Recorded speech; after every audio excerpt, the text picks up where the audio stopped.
Welcome student, welcome to the class and we are going to discuss about the solar system.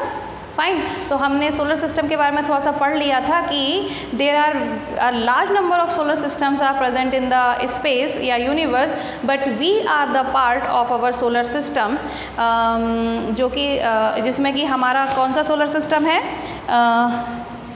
जिसमें कि एक सन है और 8 planets हैं हमारे पास. ठीक है, पहले initially 9 planets were there, but 2006 में प्लूटो को हटा दिया गया था. उसको एक प्लैनेट नया मान के उसको एक ड्वार्फ प्लैनेट माना गया है, एक छोटा मोटा प्लैनेट है कोई, बट द मेन प्लैनेट जो उसको नहीं रखा गया है अब उसको हटा दिया गया था. ठीक है, तो लास्ट वीडियो में हमने कंपोनेंट्स ऑफ सोलर सिस्टम तक पढ़ा था और कंपोनेंट्स ऑफ सोलर सिस्टम में हमने सन के बारे में पढ़ लिया था, है ना.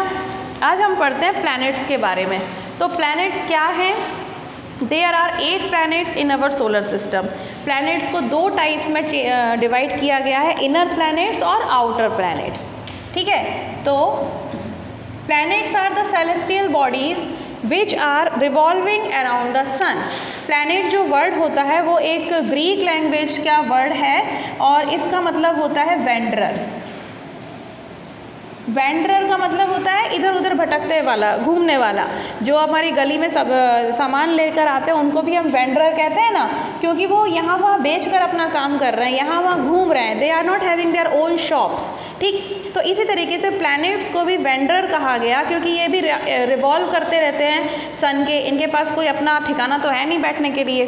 ठीक है, तो ये कह रहे हैं कि अगर हम ऑर्डर में हमने उस दिन लिखा था कि मरकरी, वीनस और अर्थ इस तरीके से पूरे 8 हैं. 2006 में international astronomical union IAU international astronomical union. Astronomy मैंने आपको बताया था, जब कोई स्टार्स या हेवनली बॉडीज़ के बारे में पढ़ाई करता है, स्पेस के बारे में जो पढ़ाई की जाती है उसे हम एस्ट्रोनॉमी कहते हैं, और ये पढ़ने वाला जो स्टूडेंट होता है उसे एस्ट्रोनॉमर कहते हैं. तो इसी तरीके के इंटरनेशनल एस्ट्रोनॉमिकल यूनियन है जिसने कि प्लूटो को हटा दिया है मेन प्लैनेट के स्थान से. अब हमारे पास 8 प्लैनेट्स बचते हैं जो सन के चारों तरफ चक्कर लगाते हैं और खुद भी अपनी एक्सिस पर घूमते रहते हैं. ठीक है, यानी कि वो ऐसे भी घूम रहे हैं और खुद भी इस तरह से करके घूम रहे हैं. ठीक है, अच्छा, इसके बाद 2 तरीके के प्लैनेट्स होते हैं, इनर प्लैनेट्स और आउटर प्लैनेट्स. तो इनर प्लैनेट्स में हमारा अर्थ भी है और आउटर प्लैनेट जो होते हैं उनमें हमारा ये कुछ मैं बताती हूँ आपको नाम.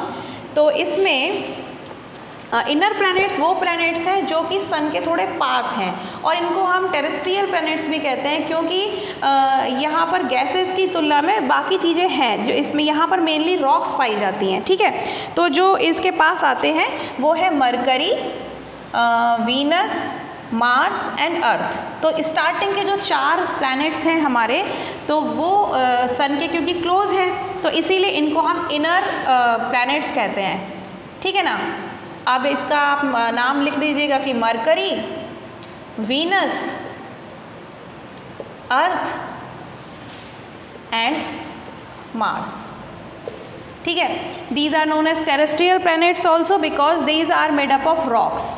ओके, जो आउटर प्लैनेट्स होते हैं इनमें जो बाकी हुए बचे हुए प्लैनेट्स हैं, जिसमें हमारे आ जाएंगे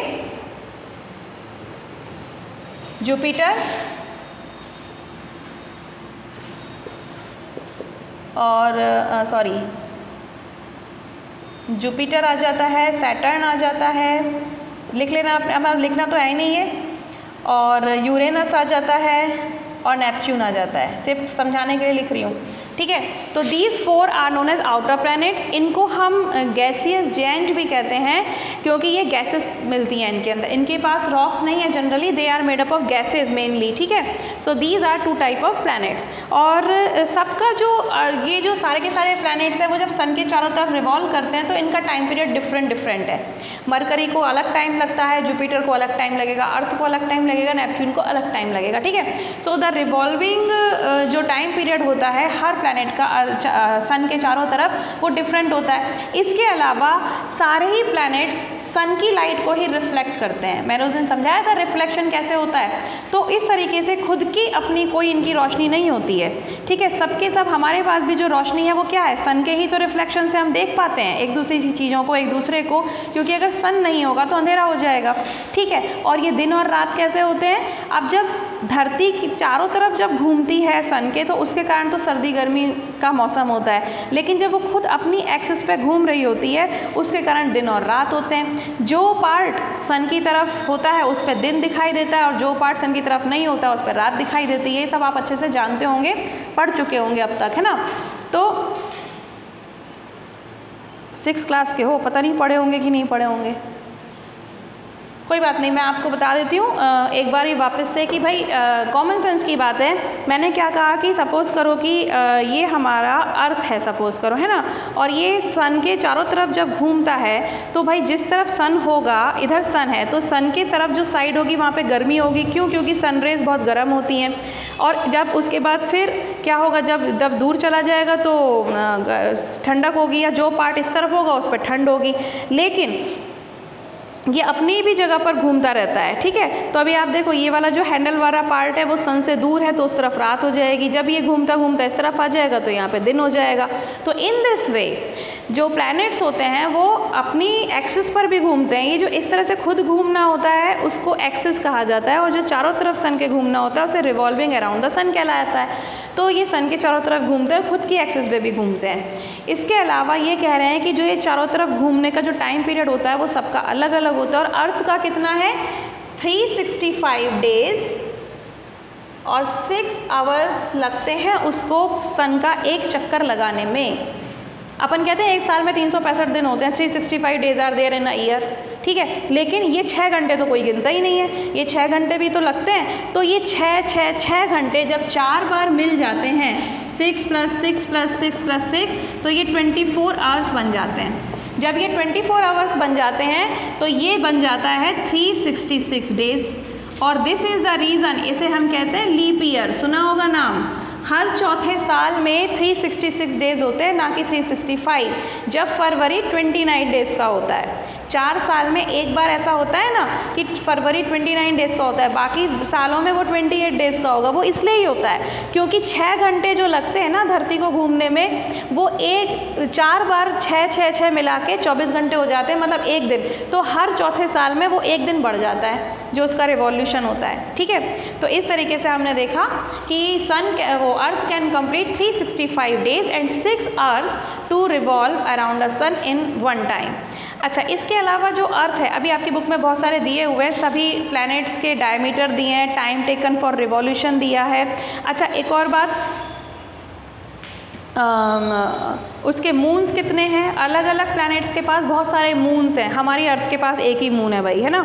तो ये सब दिया है, बट इतना याद करने की कोई ज़रूरत होती नहीं है, अगर आपको एक्स्ट्रा नॉलेज बढ़ानी है तो कर लेना। इसके बाद अर्थ के बारे में ये कह रहे हैं कि अर्थ एक बहुत ही यूनिक प्लैनेट है, क्योंकि आपको पता है कि लाइफ अभी तक हमें जितना मालूम है कि अर्थ के ऊपर लाइफ है, बाकी मरकरी के ऊपर पॉसिबल नहीं है क्योंकि वो सन के इतना पास है कि वहाँ पर भयंकर वाली गर्मी होती है।